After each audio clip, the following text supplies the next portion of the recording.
Nós estamos enviando as mensagens em áudio para abençoar os irmãos que estão distantes, outras pessoas que nos seguem nas redes sociais. Amém? Então Mateus 16:18 diz: Tu és Pedro, sobre esta pedra edificarei a minha igreja, e as portas do inferno não prevalecerão contra ela. Quando ele diz a minha igreja, ele dá a entender de que existiam outras, ou deveriam existir. Até porque a igreja, a palavra que Jesus usa, os estudiosos bíblicos dizem que ele usou a palavra eclésia ou eclesia, que significa chamados para fora, mas que também fazia jus ao Senado da época. Então não tinha essa conotação que nós temos hoje de igreja, né? A ideia que as pessoas têm hoje de igreja é a ideia muitas vezes templo, comunidade. Não era essa a ideia no momento que Jesus falou essa palavra. Alguns estudiosos messiânicos, rabinos que creem em Jesus, dizem que Jesus não usou a palavra eclésia. E eles tentam refutar essa ideia que vem sendo sustentada pelos teólogos e pela teologia sistemática há muitos anos. E eles não acreditam que Jesus usou a palavra eclésia, porque eclésia fala de uma democracia, de um lugar onde as decisões eram tomadas juntos. E eles não acreditam que Jesus usou essa palavra por esse motivo. Eles acreditam que Jesus usou a palavra carral. Eu edificarei a minha carral e não a minha eclésia. Por quê? Porque carral fala da Assembleia de Deus, e aí eu não estou falando da denominação, mas da união dos santos em Cristo Jesus, aonde a voz de Deus decide o que deve ser feito. É diferente. Quantos estão conseguindo entender? Na eclésia, a decisão é tomada pelas pessoas, e o que elas dizem no final é o que vale. Na carral, a decisão vem do alto, e o que Deus diz é o que vale. É a diferença entre democracia e teocracia. Democracia é onde o povo tem direito de escolha, e teocracia é onde Deus estabelece o destino. Amém? Eu acredito no que os rabinos messiânicos dizem, que a palavra que saiu da boca de Jesus, até porque ele estava falando com os seus discípulos e não publicamente. A Bíblia diz que quando ele fala essas palavras, ele está a sós com os seus 12 em Cesareia de Filipe. Eu acredito que ele estava falando no seu idioma nativo, no hebraico. Por isso ele usou a palavra carral e não eclésia. Mas o que é a carral de Jesus? O que é a igreja de Jesus? Essa é uma pergunta que durante séculos tem sido estudada. Ontem nós tivemos na nossa escola ministerial Céus Abertos uma matéria chamada História da Igreja. E foi muito bom. Muita gente, na verdade 90% das pessoas que estavam na sala de aula não conhecem a história da igreja. Eu desconfio que a maioria dos crentes não conhece a história da igreja. Não sabe as eras que a igreja já teve, não sabe os tempos que a igreja já passou, não sabe o que aconteceu para nós chegarmos onde nós estamos hoje. O quanto estamos distantes da igreja apostólica lá do início, o quanto estamos distantes dos primórdios da igreja, o quanto nós precisamos melhorar a nossa posição espiritual quanto igreja. Mas Jesus, quando fala da igreja, ele não traz explicação. Ele fala, mas ele não explica o que é a igreja. Ele diz: eu edificarei a minha igreja, e ele deixa aberto o que seria a igreja. E a pessoa que nos traz a revelação, e quando eu digo revelação, entenda como entendimento, amém? A pessoa que nos traz a revelação do que é de fato a igreja, se chama Paulo, apóstolo de Jesus Cristo. É esse homem que consegue mostrar a igreja em 5 expressões que nós vamos estudar. Hoje nós vamos ver só uma delas. E a primeira expressão que nós vamos ver hoje é a igreja como um exército. A igreja é mostrada por Paulo como um exército. A igreja é mostrada por Paulo como o corpo de Cristo. A igreja é mostrada por Paulo como a noiva de Cristo. A igreja é mostrada por Paulo como a família de Cristo. E a igreja é mostrada como a casa de Deus. Nós vamos estudar essas 5 expressões da igreja. Por que nós precisamos estudar isso? Porque você precisa saber o que cada expressão dessa tem a ver com você. Amém? Porque você está na igreja. Ou você é parte da igreja, você faz parte desse corpo. E imagine você fazer parte de algo que você não sabe nem o que é e nem o que faz. Você vai ficar sem destino e sem propósito. Você vai ficar sem saber o que você tem que fazer quanto igreja. E a igreja, dentro dessas 5 expressões, ela tem 3 manifestações que nós vamos estudar. A igreja, quanto essas 5 manifestações, tem identidade, tem missão e tem propósito. Vamos repetir? Identidade, vamos lá? Identidade, missão e propósito, ou destino, como a gente vai usar. E cada expressão dessa faz com que nós possamos entender até onde deve ir o nosso comprometimento, até onde deve ser o nosso envolvimento, como nós devemos nos envolver com a igreja, qual é o relacionamento que você tem hoje com a igreja. E quando eu falo igreja, eu quero que você esqueça a questão denominacional. Você hoje congrega na igreja de Jesus, que socialmente falando ou judicialmente falando tem o nome de Lírio dos Vales, mas a igreja de Jesus é antes da Lírio dos Vales. A Lírio dos Vales tem 15 anos, a igreja de Jesus tem 2.000 anos, mais de 2.000 anos. Antes de existir Lírio dos Vales, já existia a igreja de Jesus. Antes de existir a questão denominacional, já existia a igreja de Jesus. A questão denominacional surge muito tempo depois, e eu vou ser bem sincero com você, atrapalha mais do que abençoa. Atrapalha muito mais do que abençoa.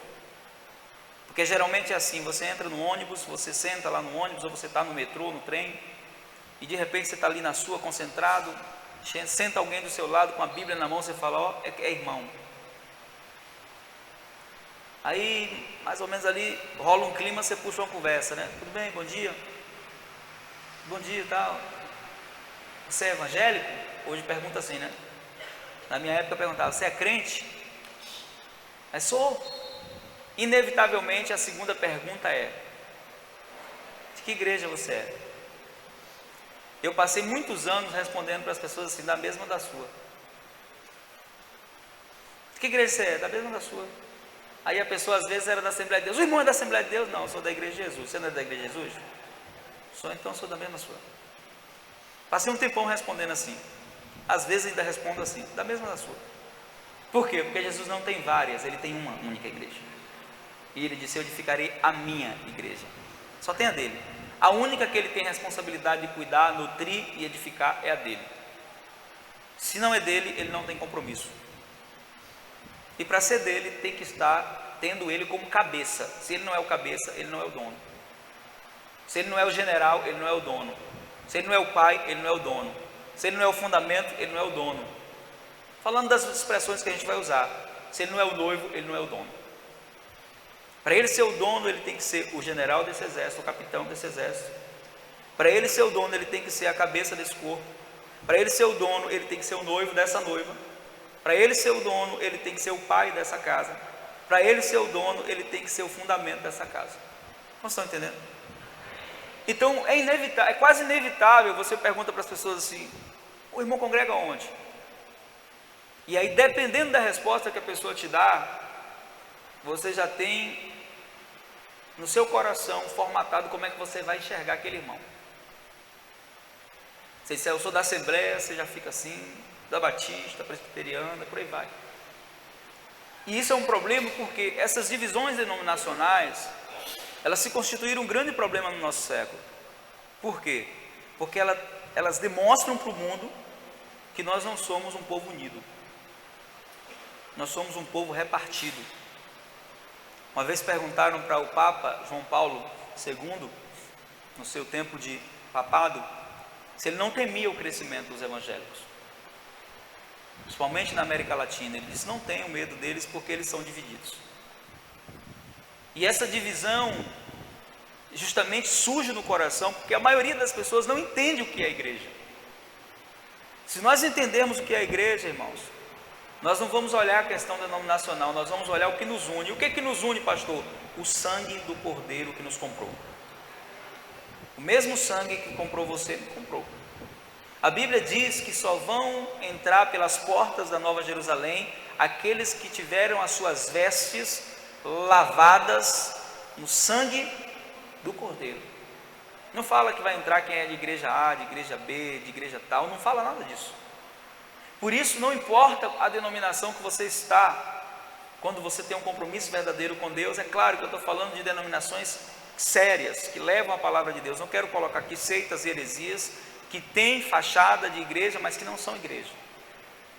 E é importante nós entendermos isso. E hoje nós vamos aprender a expressão da igreja como exército. Amém? Você crê que você faz parte desse exército? Então nós vamos aprender algumas verdades sobre esse exército de Deus, que é a igreja. E por que eu quero começar com a expressão da igreja como exército? Porque eu entendo que nós fazemos parte de um reino que já venceu a guerra. Amém? Quantos creem nisso? Já venceu essa guerra. O inimigo já foi derrotado. Mas nós temos um grande desafio quanto ao exército de Deus, que é o desafio de desapossar os demônios que ainda insistem em acreditar que eles têm alguma coisa por aqui. Mas a Bíblia vai dizer que os céus são os céus do Senhor, mas a terra Ele deu aos filhos dos homens. Amém? Salmo 115, versículo 16. Então, eu quero que você abra sua Bíblia em 2 Timóteo, nós vamos ler alguns textos da Bíblia, versículo 2 e 4 de 2 Timóteo, capítulo 2, abra sua Bíblia aí. Marque esses versículos para você estar meditando depois.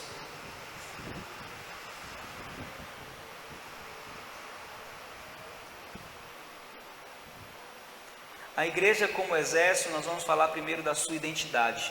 Amém?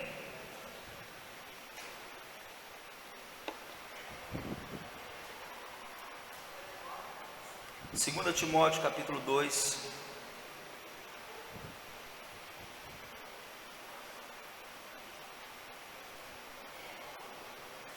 versículo 3 e 4.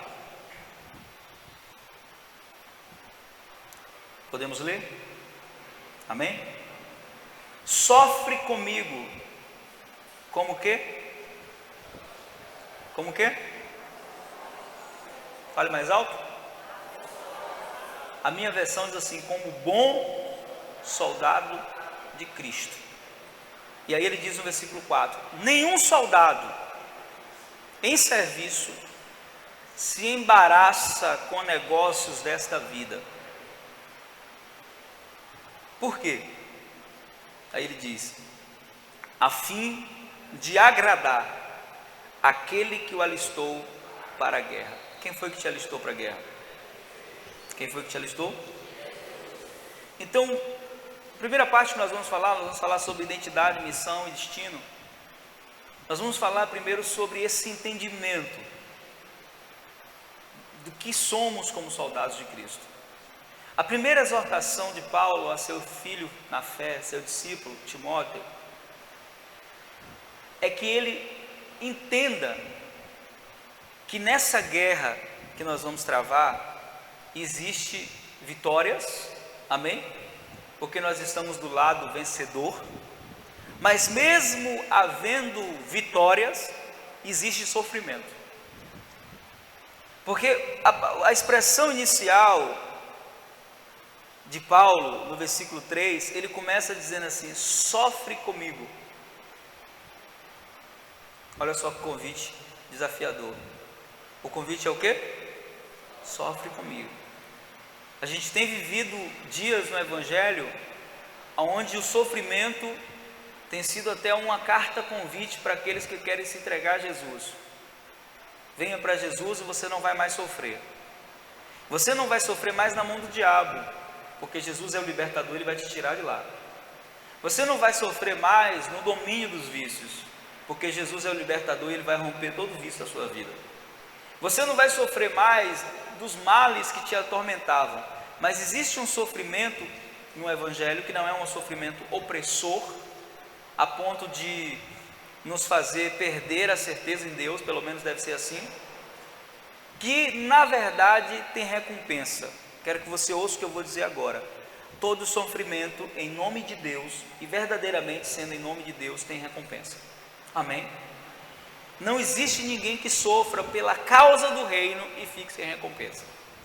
Então a nossa identidade como soldados desse exército é que nós temos que ser bons soldados. Paulo diz assim, sofre comigo como bom soldado. E o que é ser um bom soldado de Cristo? Ser um bom soldado de Cristo, antes de qualquer coisa, passa por várias perspectivas. Todo soldado, ele necessita de treinamento. E o treinamento, muitas vezes, é a pior parte que existe. Quem já assistiu filmes de guerra, quem já assistiu filmes de policiais, vai ver, às vezes, quanto mais desafiador aquela frente daquele exército, mais pesado é o treinamento. Existe um grupo nos Estados Unidos chamado SEALs. O treinamento dos SEALs é o treinamento mais pesado do mundo. De 1000 homens que entram, 10 passam. Imagine. Porque eles são treinados pelos seus líderes a sobreviverem em qualquer circunstância. Por isso, alguns quase morrem no treinamento. E aí nós vamos entender algumas verdades sobre ser um bom soldado de Deus. A primeira delas, não ignore o tempo do treinamento. Diga isso para o seu irmão.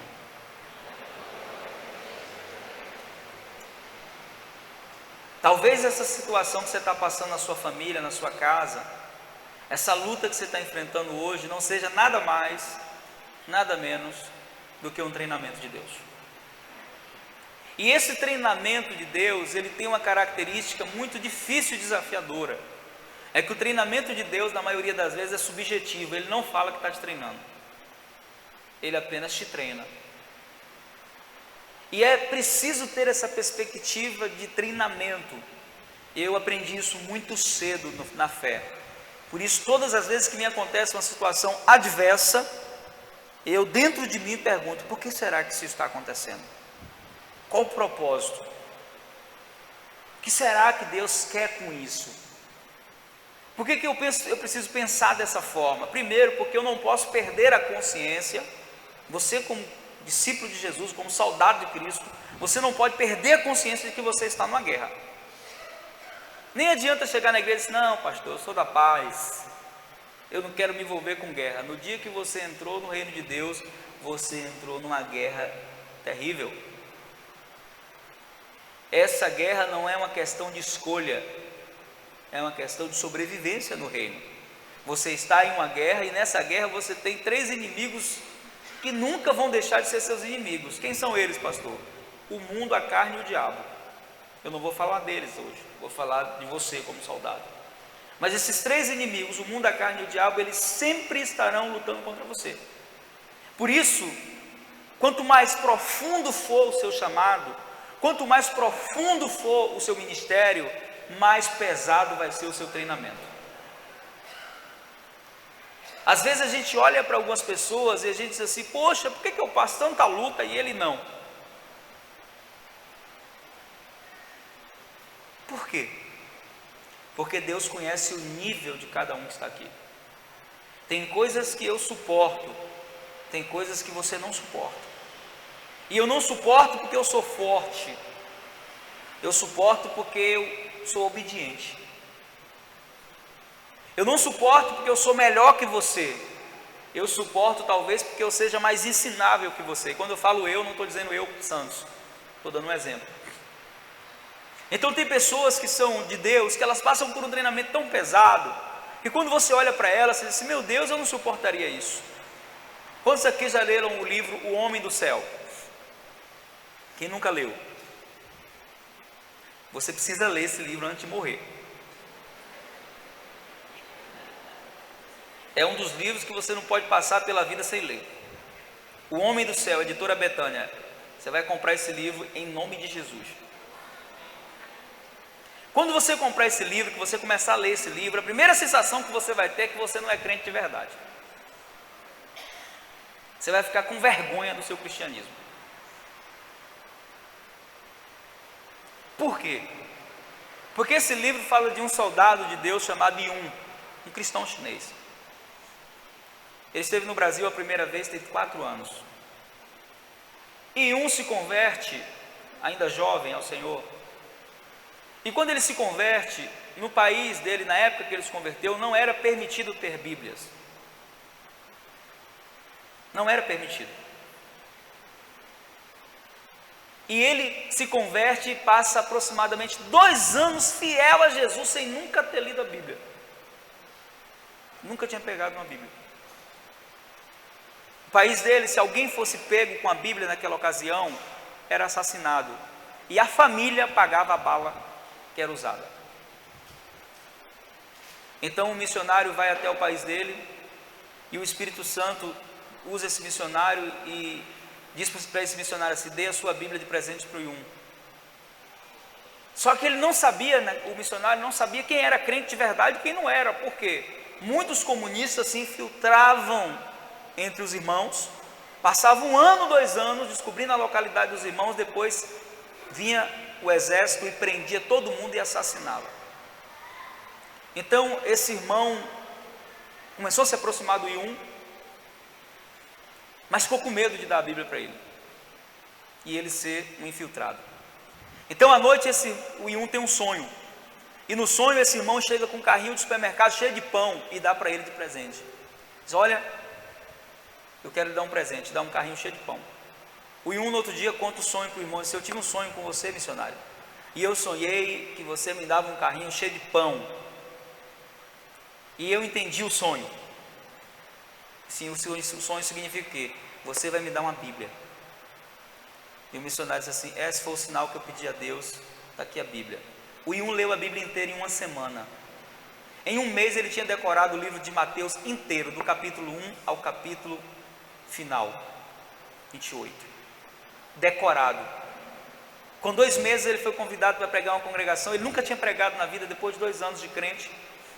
Então ele não sabia pregar. Ele se pôs de pé e recitou Mateus inteiro, do capítulo 1 ao 29. Quando ele terminou, mais de 1000 pessoas tinham se rendido a Jesus.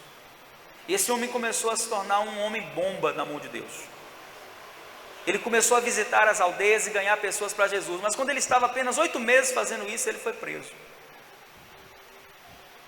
E esse homem tinha acabado de se casar quando ele foi preso. A esposa estava grávida do seu primeiro filho, e na sua primeira prisão ele passou 7 anos preso. Ele só foi ver o filho quando o filho tinha 8 anos de idade. E na prisão onde ele foi colocado, ele foi submetido às mais duras torturas. Você lê o livro e você pensa assim: poxa, aí eu já tinha negado. Porque o livro conta que eles pegavam um cacetete elétrico, passavam nas fezes e colocavam na boca dele e dava choque.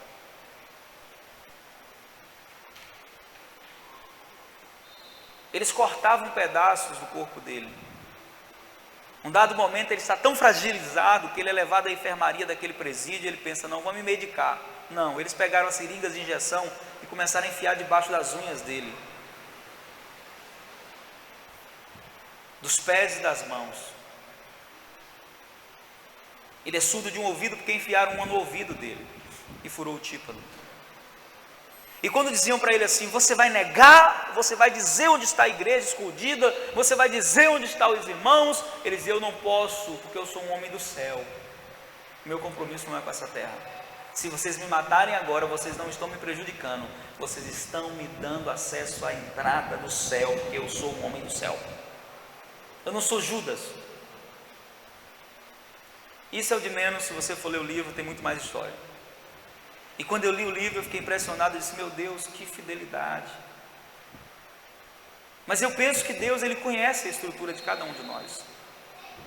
O salmista no Salmo 103 diz que Deus sabe quem somos, respeita a nossa estrutura, porque Ele sabe que na maioria das vezes nós somos pó e nos comportamos como pó.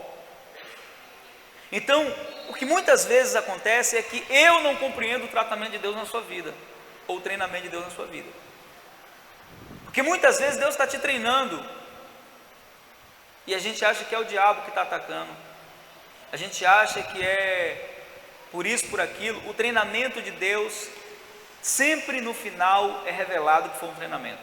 Deus não vai chegar e falar: eis que eu te digo que eu estava te treinando. Mas você vai perceber pelos sinais que vão acontecer em você. E a grande questão é que nesse momento que nós estamos sendo treinados por Deus, nós precisamos ser sensíveis à voz de Deus. Preste bem atenção. Ser sensíveis o quê? Ser sensíveis à voz dos nossos pastores e líderes. Porque muitas vezes você não vai saber que está sendo treinado, mas o teu líder vai. Porque o teu líder talvez, e na maioria das vezes, já passou pelo que você está passando. Por isso você não pode caminhar sozinho no Evangelho, você precisa de liderança, você precisa de supervisão. Quem caminha só fracassa no treinamento. Quem caminha só ou cai no engano ou cai no auto-engano. Cai no engano quando é vítima de outros, cai no auto-engano quando é vítima de si mesmo, aí é pior. Então, no momento do treinamento, a maioria das pessoas que estão à sua volta não vão entender.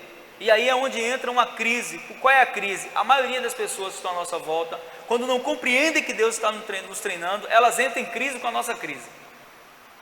Já viu que tem gente que entra em crise com a nossa crise? Ele não consegue aceitar porque que você está passando por isso.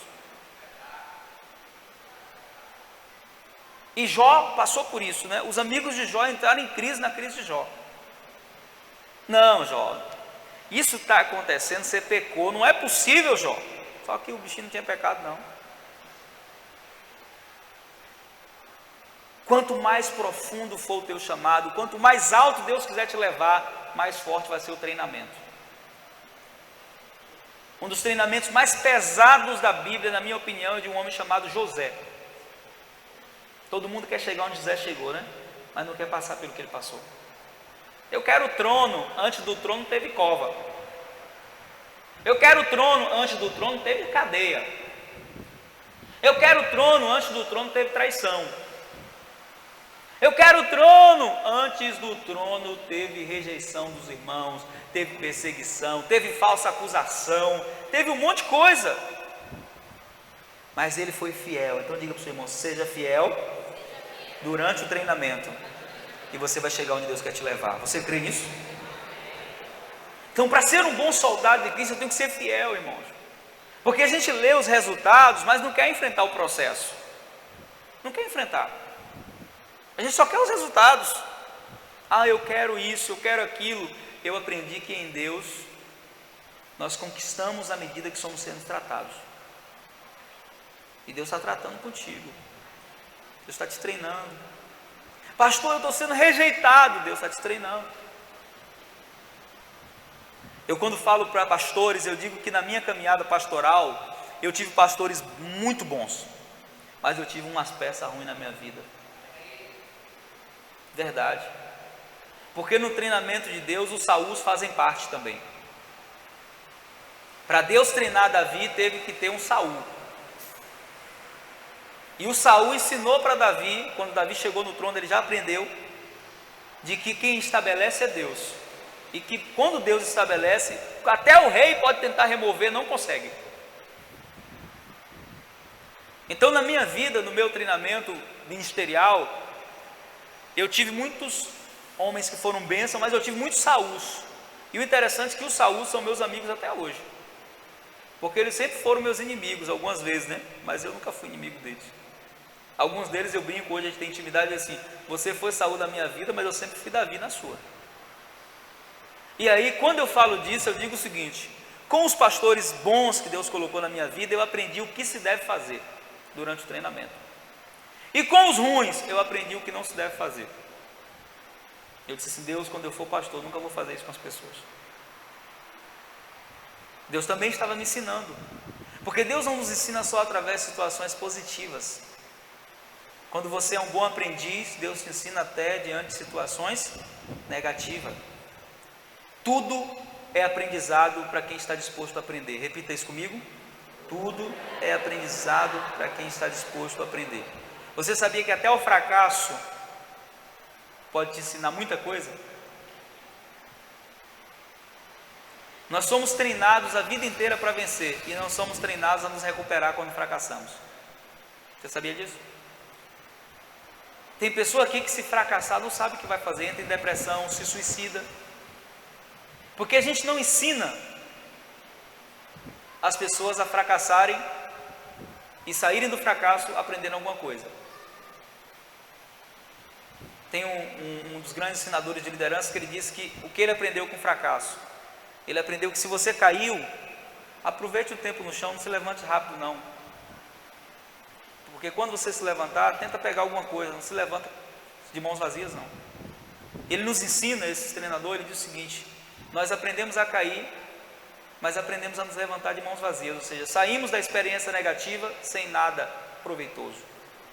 Eu quero que você aprenda que até as suas experiências negativas, se você é um bom soldado de Cristo, você vai ver a mão de Deus operando na sua vida. E você vai dizer assim: olha Deus, eu sei que isso tem um propósito, e eu não quero mais repetir esse erro, eu quero seguir adiante e viver essa experiência abençoando pessoas. Então, como bom soldado de Cristo, eu quero que você entenda que você vai passar pelo treinamento. Deus não poupou Jesus, não vai poupar você.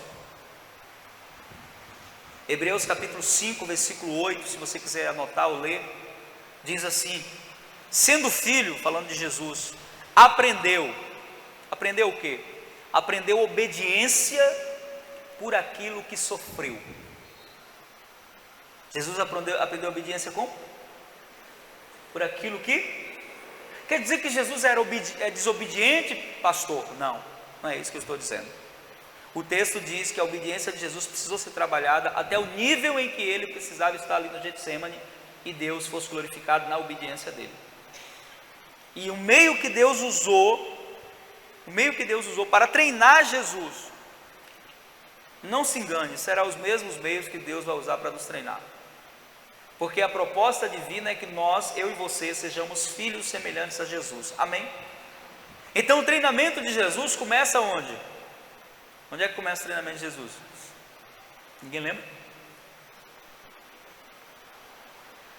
Eu não acredito que vocês não sabem.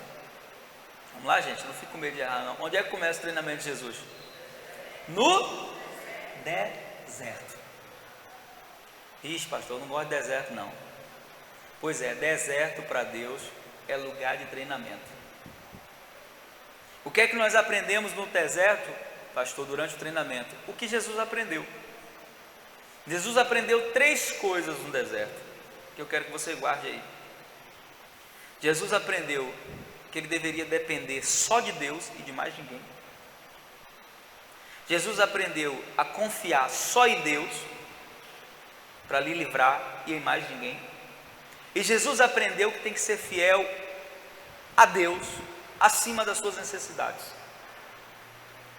Então, o primeiro lugar de treinamento de Jesus foi o deserto. Irmão, Deus não vai pegar você e levar você para um deserto físico, mas vai chegar situações na sua vida que vão ser verdadeiros desertos, onde vai todo mundo desaparecer, ninguém te liga, ninguém te manda um e-mail, ninguém te manda um WhatsApp, ninguém chama você, parece que você está sozinho no mundo. Aí você diz: meu Deus, por que isso? Deus está ensinando para você: eu quero que você aprenda a depender só de mim, eu quero manter você, e quando você aprender, você verá o que eu vou fazer na sua vida. Então, no seu momento de treinamento, vai ter tempos de solidão, mas não é a solidão opressora, é a solidão necessária, é a solidão onde Deus diz assim: eu quero estar eu e você só, mas como você não para, eu vou parar você. Eu já falei isso para muita gente: você vai parar, o que é que Deus te pare? Porque nós vivemos uma geração de ativistas, o ativismo desenfreado. As pessoas estão hoje tão ativistas que elas não têm mais tempo para parar. E eu pergunto às vezes às pessoas: vem cá, você vai parar, o que é que Deus te pare? Porque Deus sabe parar a gente, sabe ou não sabe? Sim ou não? Como é que ele para, pastor? Ele fecha a porta às vezes. E aí não adianta, a porta que ele fecha, ninguém abre. Não adianta campanha, não adianta jejum. E quando é que ele vai abrir de novo, pastor? Quando você se submeter ao treinamento. Irmãos, Deus não tem dificuldade em nos abençoar. Olha, a Bíblia diz que ele é galardoador. Hebreus 11:6. Sabe o que é galardoador? Aquele que gosta de dar presentes. Mas quando Deus percebe que nós estamos fugindo do treinamento, ele vai buscar a gente. Existem 3 níveis na disciplina de Deus. Preste bem atenção, vou falar dos 3. Está dentro do treinamento, amém? 3 níveis. Existe a disciplina, que é o primeiro nível. Existe a repreensão. E existe o açoite. Está tudo lá em Hebreus capítulo 12. A Bíblia diz que Deus exorta ou disciplina os seus filhos, repreende todos que amam, mas açoita também. É claro que você não precisa chegar no terceiro nível, porque ele é muito doloroso, quem já chegou nele sabe. O primeiro nível da disciplina é quando você está fugindo do treinamento, e Deus usa alguém para falar com você: rapaz, você não está vendo que está errado, você está fazendo? Deixa a minha vida, ninguém tem nada a ver com a minha vida. Mas moço, você está indo para a igreja, você agora é de Jesus, você acha que isso que você está fazendo está certo? Se meta com a sua vida, deixa que eu cuido da minha. Primeiro nível, disciplina. Deus envia profetas, Deus envia pessoas que te amam, que olham para você e acreditam que você tem um chamado, você tem um ministério, que Deus tem algo na tua vida. Aí você não ouve, aí Deus usa a repreensão. A repreensão já é mais pesada, é quando Deus começa a permitir que situações ruins aconteçam.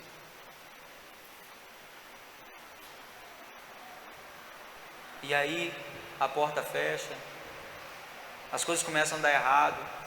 Mas eu sou dizimista, eu sou ofertante. E daí? Se estiver debaixo da repreensão, nada disso funciona. E aí chega o nível mais pesado, que é o açoite. E no açoite Deus permite um monte de coisa que eu não vou nem falar para você não ficar com medo.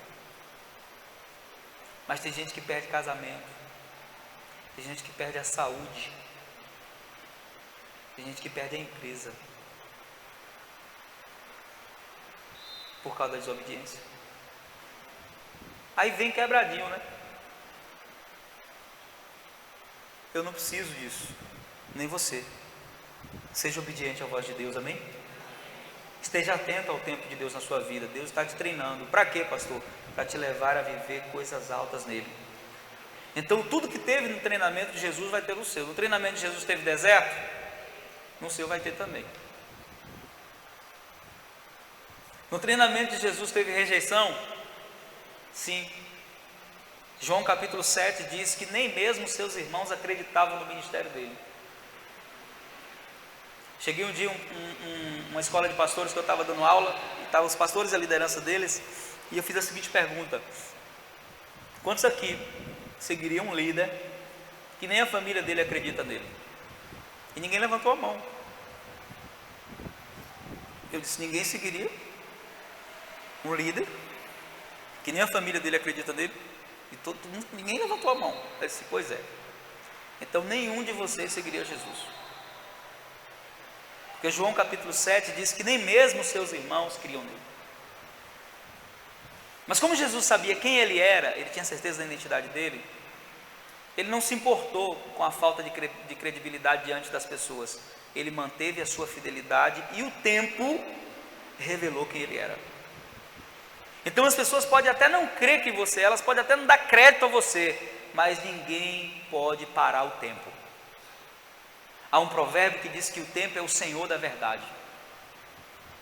As pessoas podem dizer que você é um mentiroso, pode te caluniar, pode fazer o que for, mas o tempo, e se você mantém a sua fidelidade no tempo, o tempo vai revelar para as pessoas quem verdadeiramente você é.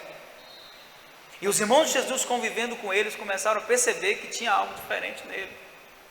Mas no treinamento de Jesus teve rejeição, irmãos. O seu não vai ser diferente. Como bom soldado de Cristo, você vai sofrer rejeição. Nós começamos falando de Paulo apóstolo. Imagine você, o cara é o pior perseguidor da igreja. A igreja morria de medo dele. Aí Deus encontra com ele face a face, lá no caminho de Damasco. Ele cai por terra, ouve a voz do Senhor e se converte. E vai para a igreja, Atos capítulo 9. Sabe o que a igreja faz com ele? Rejeita. Por quê? Porque os irmãos não acreditavam que ele tinha se convertido, não. Irmãos, rejeita esse cara. Esse aí é o perseguidor. Rejeitado pelos irmãos, não aceito mais no meio dos fariseus, porque era um traidor. O que resta a ele? Ficar abandonado. Aí Deus, na sua soberania e graça, levanta um homem que para mim é um dos maiores discipuladores da Bíblia, chamado Barnabé. E esse homem pega esse homem que ainda é Saulo e diz assim: vamos, eu vou cuidar de você.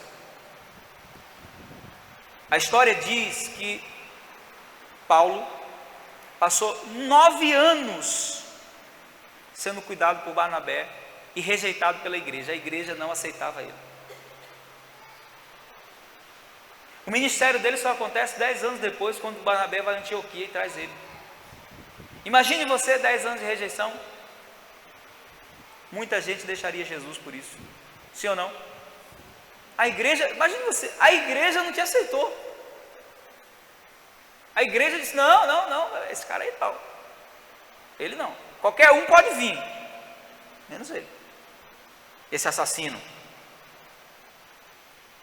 matou Estevão. Até Ananias, quando o Senhor disse para ele assim, ó, Ananias, vá à rua direita, tem um homem chamado Saulo, Atos capítulo 9, vai lá orar por ele. Ananias quer apresentar Saulo para Deus. Senhor, esse aí é aquele que persegue os irmãos, vai lá porque ele é um vaso escolhido, eu escolhi, vai lá. Deus aprovou e a igreja rejeitou. Deus aprovou e a igreja, e Paulo se desviou por causa disso, abandonou Jesus. Mas tem tanta gente que abandona Jesus quando passa uma lutinha na igreja, né? Não aguenta o treinamento. Irmão, não existe espaço para quem é frouxo no exército de Deus. Você tem que suportar o treinamento, porque se você entende que é um treinamento, você entende que tem um tempo, e o tempo de Deus sempre vem. Na vida de Paulo o tempo foi 9 anos. Depois esse homem se torna o maior ícone do Novo Testamento, depois de Jesus, se chama Paulo. Mas o treinamento foi pesado. No treinamento não vai ter só rejeição, no treinamento vai ter também Getsêmanes. Qual a diferença do Getsemane para o deserto? No deserto, Deus te ensina a depender, no Getsemane, Deus te ensina a decidir. O que é Getsemane, pastor? É aquelas situações da sua vida que você vai ter que decidir entre a sua vontade e a vontade de Deus. É os piores momentos. Porque o maior inimigo da vontade de Deus para a sua vida não é o diabo. O maior inimigo da vontade de Deus para a sua vida é a sua vontade. Olha que coisa dura é decidir quando existem vínculos emocionais. Olha que coisa dura é decidir quando você está apaixonado, por exemplo. Olha que coisa dura é decidir quando existem interesses financeiros. Olha que coisa dura é decidir quando você tem que sofrer por causa da decisão. Mas escolher a vontade de Deus sempre vale a pena.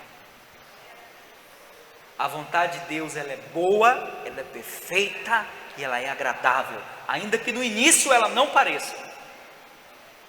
Eu já tive na minha vida, vários momentos de decisões que doeram muito, porque havia isso que eu falei, havia sentimentos envolvidos, renúncias que eu tive que fazer, pessoas que eu tive que deixar, lugares que eu tive que deixar. Por causa de quê, pastor? Por causa da vontade de Deus. Mas no treinamento eu aprendi que obedecer é sempre melhor. Então vai chegar pontos na sua vida que são um treinamento de Deus, que vão construir a sua identidade como soldado de Cristo. Pontos desafiadores, onde você vai ter que decidir, querido, se agrada a Deus ou se agrada os homens.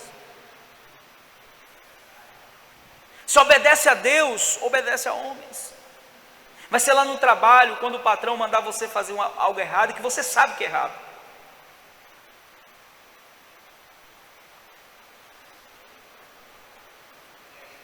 E aí, faz o quê? Obedece a Deus ou garante o emprego?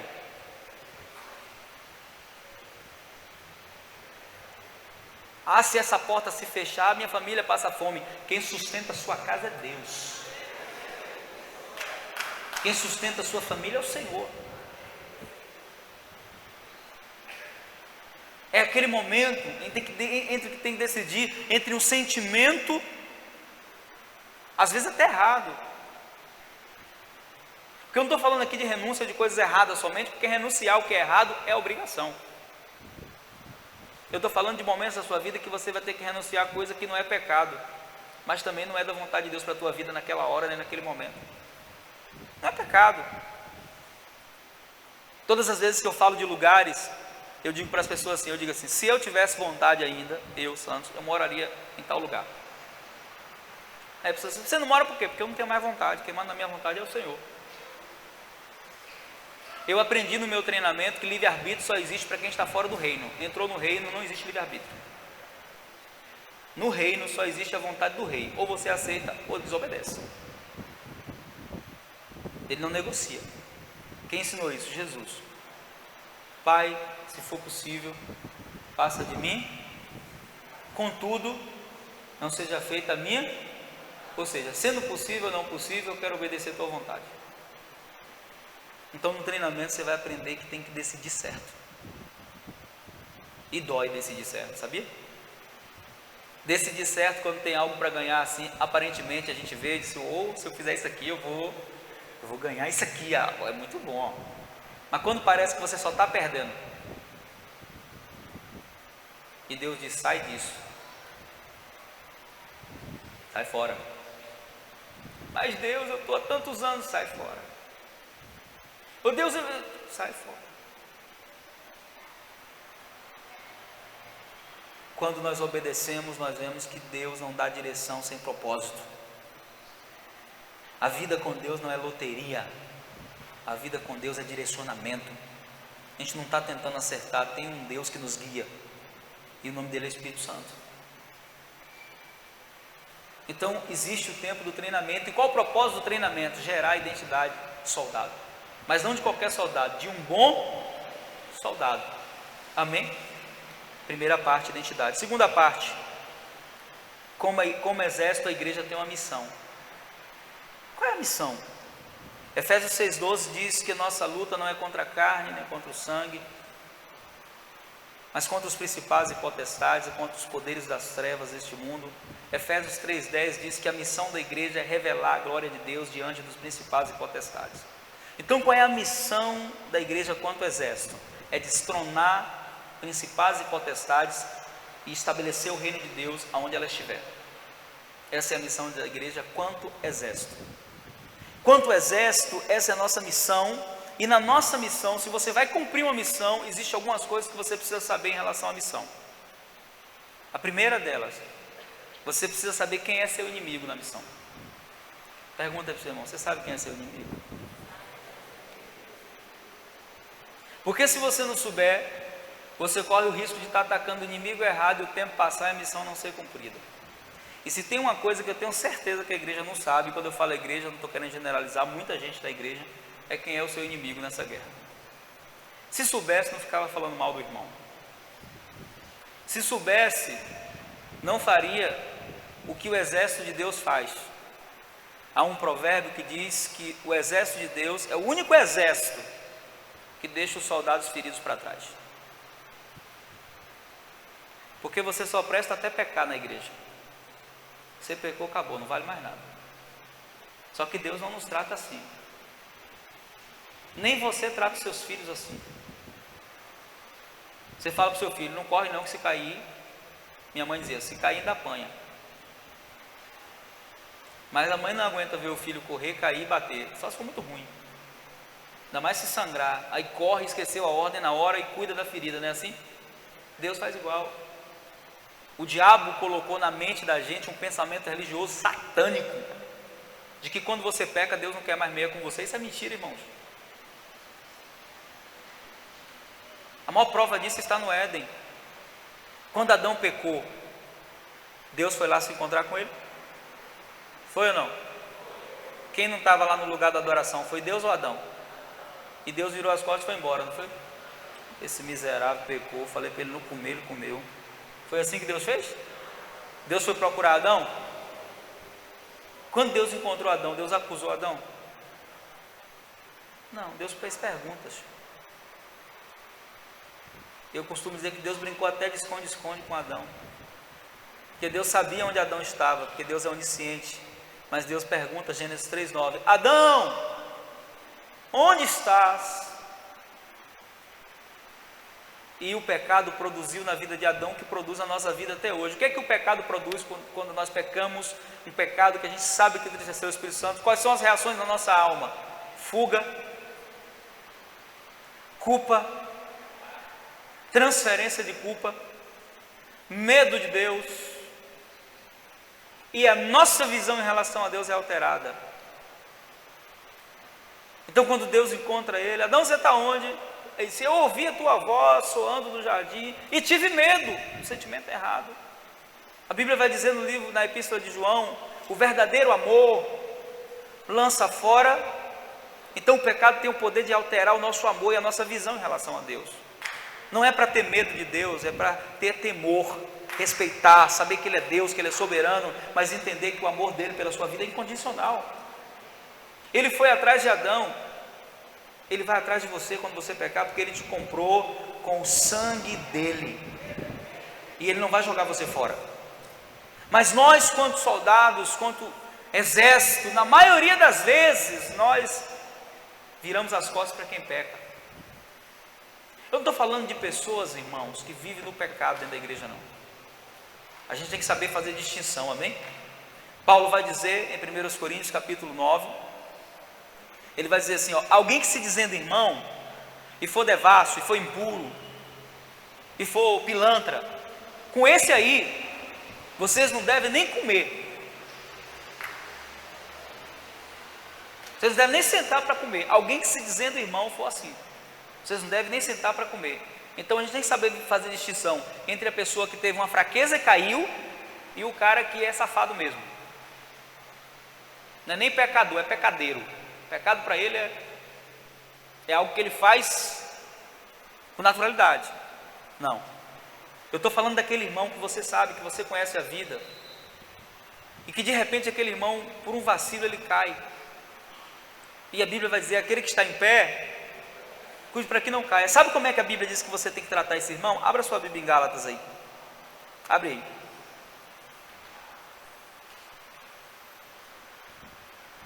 Gálatas capítulo 6.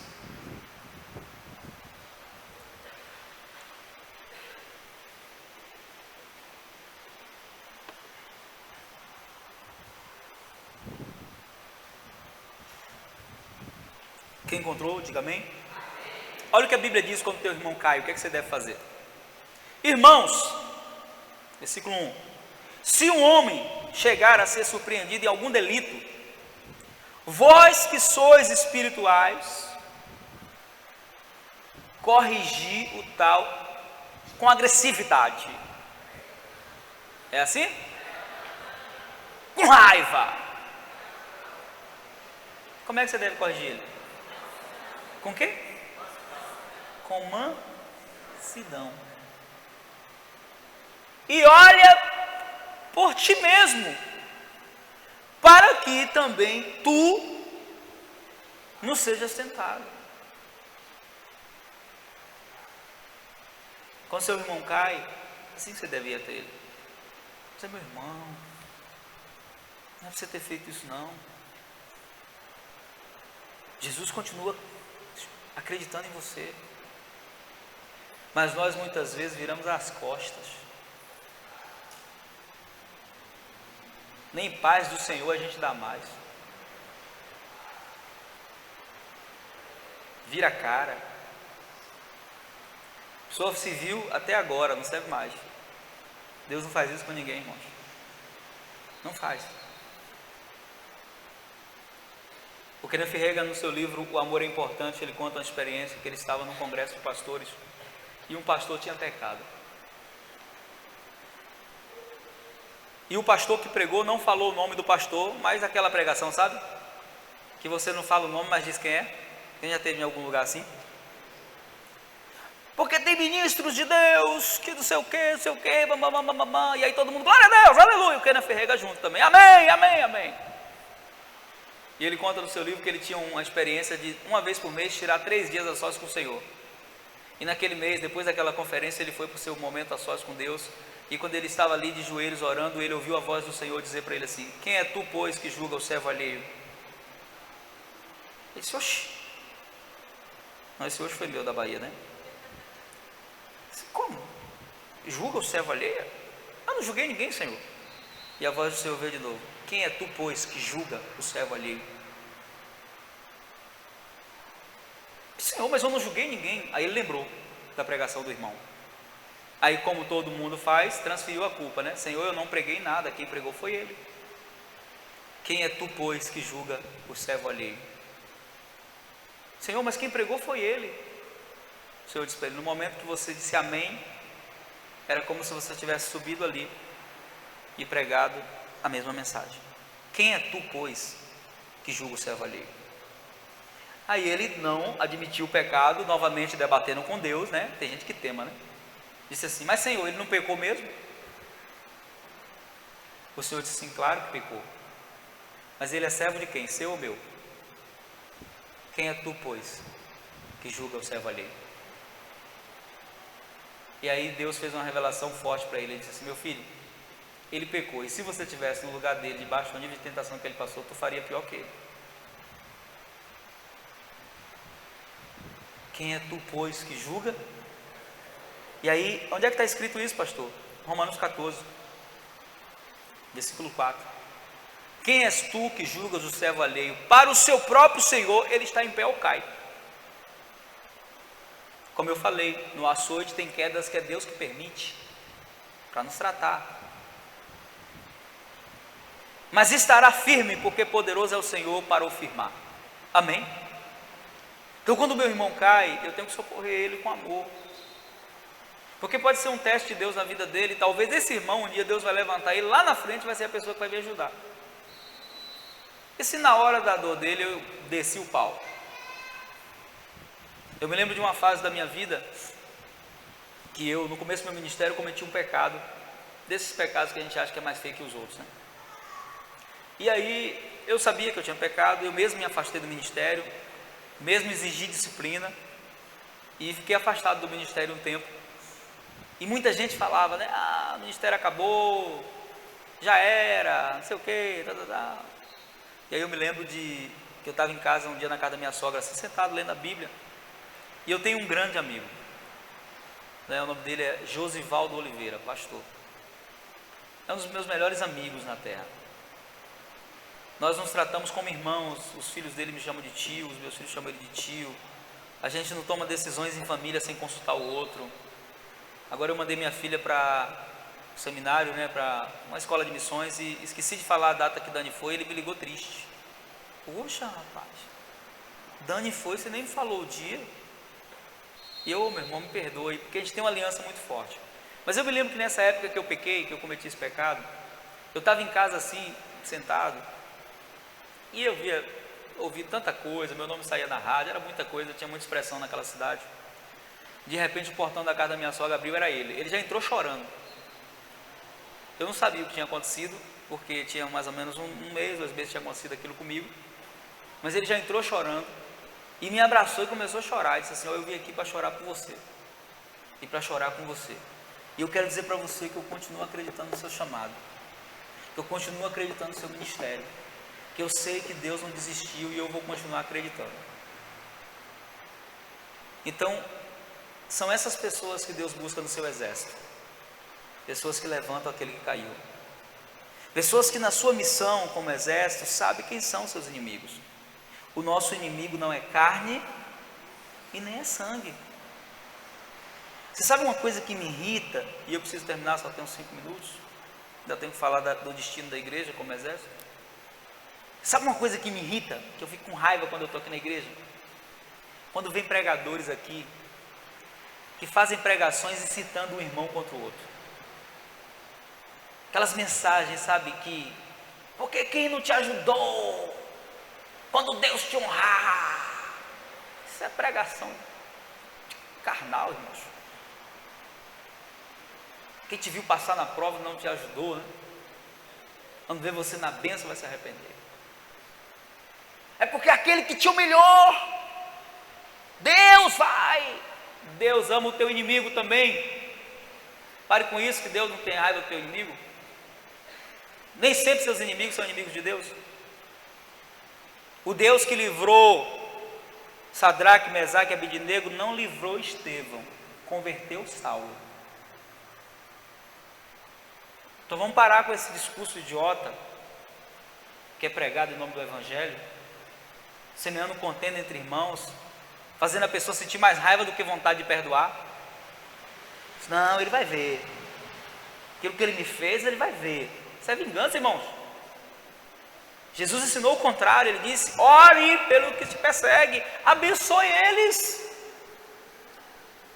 Foi isso que Jesus falou. Jesus não ensinou a gente ficar humilhando ninguém, nem mesmo quem nos humilhou, porque cada um dá o que tem, você só dá o que você tem, e eu escolhi na minha vida ser canal de bênção para as pessoas.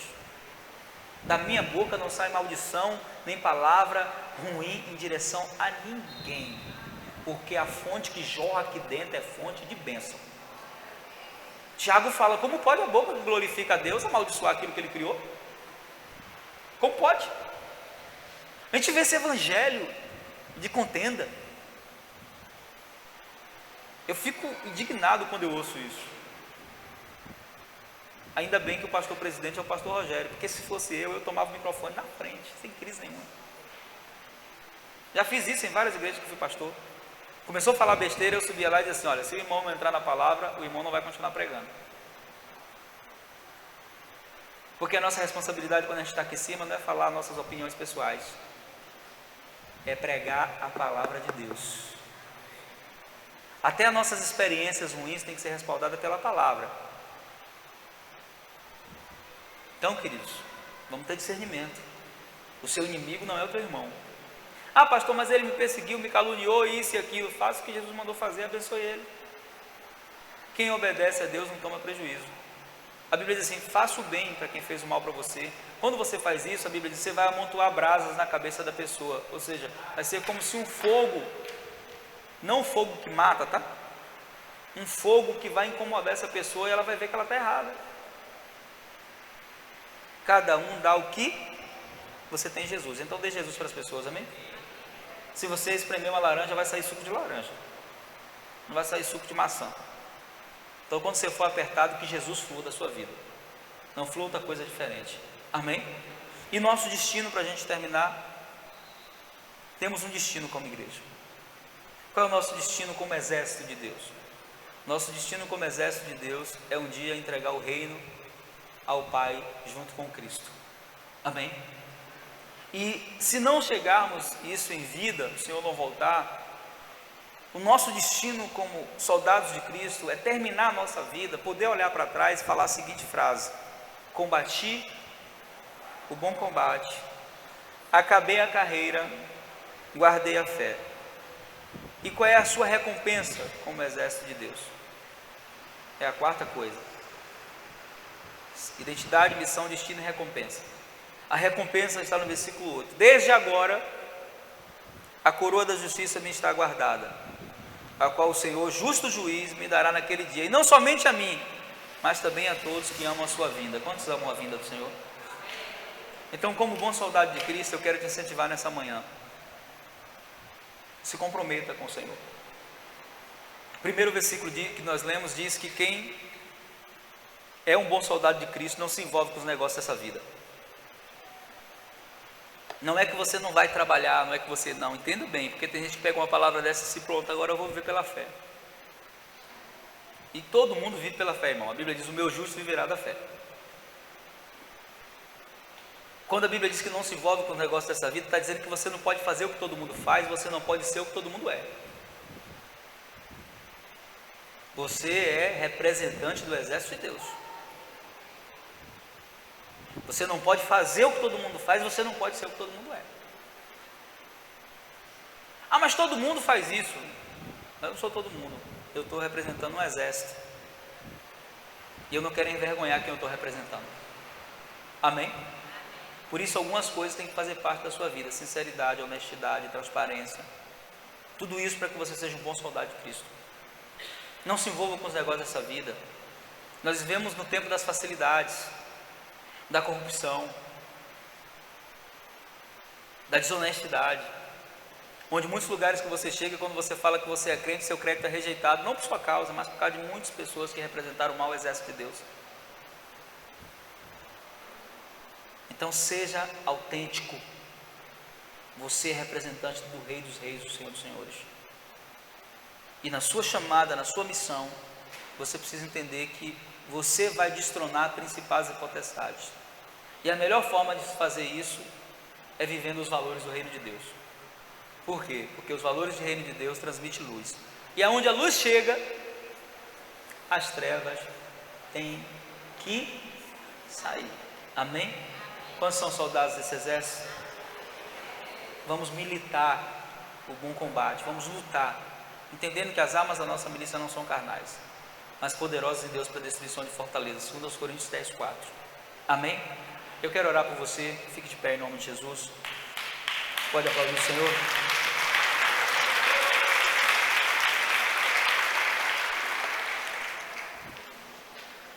Pega na mão desse soldado que está do teu lado aí. Você não sabe como ele entrou aqui nessa manhã, se ele entrou ferido, se ele entrou machucado. Há muita gente ferida no exército de Deus. E soldado ferido não pode ficar em frente de batalha. Não dá para falar tudo, o tempo é curto. Eu ia falar os lugares que existem no exército de Deus, mas não dá. Mas eu tenho ensinado isso: soldado ferido não pode estar na frente da batalha, porque ele vai morrer. Quando é que você está ferido? Quando seu coração está machucado, quando você está fragilizado na sua fé. Aí existe um lugar no exército chamado enfermaria. É onde você é levado e fica sob quarentena. Lá você é cuidado. Nós precisamos de pessoas para cuidar dos feridos na igreja. Nós precisamos de pessoas para levantar os caídos. E Deus pode usar você para isso, amém? Pega na mão desse irmão, eu quero orar por você. Talvez você não saiba se você está no tempo do treinamento, se Deus está te treinando. Talvez as situações que tenham acontecido na tua vida esses dias tenham sido incompreensivas, mas Deus te traz resposta nessa manhã, dizendo que Ele está te treinando para algo grande. José não conhecia o tempo do treinamento, Daniel não conhecia, Jesus não conhecia. Eles estavam sendo treinados dentro de uma obediência. E a obediência nos leva à rota da vitória. Pai, eu quero orar pelos teus filhos nessa manhã. Tu és o nosso capitão, nosso Senhor dos exércitos, é o teu nome. Uma das prerrogativas do teu nome é Senhor dos exércitos. E aqui estão os teus exércitos, Pai. Eu quero orar por cada um nessa manhã aqui. Eu quero que você que está orando aqui comigo, ore pelo seu irmão que está ao seu lado, interceda por ele. Eu quero interceder, Senhor, pelo meu irmão nessa hora. Eu quero te pedir, eu não sei como ele entrou aqui nessa manhã, mas eu quero declarar que sobre ele virá a fortaleza do Senhor, que sobre ele virá a unção que restaura, que respalda. Meu Deus, se existe aqui soldados feridos em nosso meio, eu quero te pedir, vem com o teu bálsamo nessa manhã e traz cura sobre a vida dos teus filhos. Eu quero liberar sobre eles um tempo de coisas novas, um tempo de conquista, um tempo de graça de Deus sendo ampliada. Senhor, abre os nossos olhos espirituais para que nós possamos enxergar, meu Deus, as nossas deficiências, as nossas debilidades, para que nós possamos respeitar o tempo do treinamento, que nós possamos entender que o Senhor não nos expõe a situações sem propósito, mas que possamos aprender em tudo que nós enfrentarmos. Eu quero abençoar cada um nessa manhã, aqueles que foram feridos na batalha, Senhor, por alguma situação ou circunstância. Eu quero te pedir nessa hora, vem com tua mão poderosa e levanta eles, Pai. Levanta eles para um novo tempo de guerra. Aqueles que fracassaram em alguma missão e acham que não vão mais conseguir porque fracassaram, vem com ânimo sobre os teus filhos nessa hora, Senhor, e renova a visão, renova o propósito, renova, Senhor, o ânimo e traz sobre eles um tempo novo. Eu quero abençoar a sua vida nessa hora, declarar que como bom soldado de Cristo você vai prosperar, você vai conquistar novos territórios, você vai vencer, você vai fincar as bandeiras do reino de Deus na sua casa, na sua empresa, naquilo que lhe pertence, nos lugares onde você passar, você vai fincar a bandeira da santidade, da ordem. Aonde existe desordem, você será instrumento de ordem. Se a sua casa está desordenada, Deus libera sobre você autoridade nessa manhã, e você vai trazer ordem na tua família, você vai trazer ordem na tua empresa. Aonde o inimigo entrou para destruir, você já foi revestido de poder, e você vai pisar na cabeça da serpente, e você vai passar por cima das adversidades, porque o Senhor te alistou para vencer. Você é mais que vencedor em Cristo Jesus, e eu libero sobre a tua vida essa palavra nessa manhã, e te abençoo em nome de Jesus. Você que recebe, dê um aplauso poderoso ao Senhor Jesus, glorifique o nome dele nessa manhã. Aleluia, glória a Deus, amém. Diga para esse irmão, você é um bom soldado de Cristo, e Ele conta contigo, amém, glória a Deus.